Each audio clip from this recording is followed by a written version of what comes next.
शीतवस्त्र बंटन कार्यक्रम Gopabandhu charitable trust परिवार पक्षर भंजनगर आरंभ कर बेलगुंठा जगन्नाथ प्रसाद बुगुड़ा करसिंह उड़का आदि जातीय राजपथ कड़े खोला आकाश तले जीवन बिताउथिबा मानसिक विकृति व्यक्ति सहित भिक्षावृत्ति बंचुथिबा असहाय वृद्ध बापा मां मानंकु शीत दाउरु सुरक्षा निमंते कंबल बंटन करा जायथिला।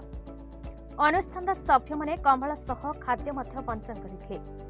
गोपबंधु चैरिटेबल एही नाटी आशिबा क्षणी मने पड़ी जाती दुखी दरिद्रंक बंधु उत्कलर मणि गोपबंधु दास जीवनव्यापी सेवा कार्य निजर जीवन उत्सर्गीकृत करथिले।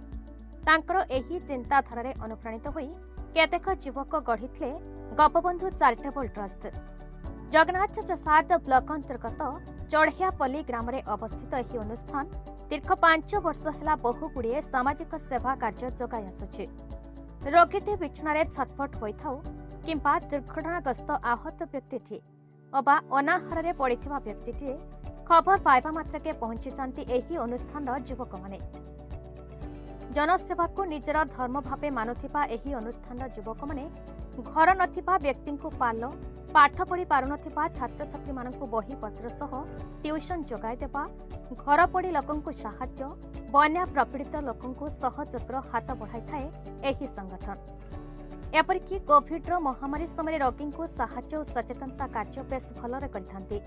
या छड़ा सबको कांध सह असहाय शव सत्कार करिथांती।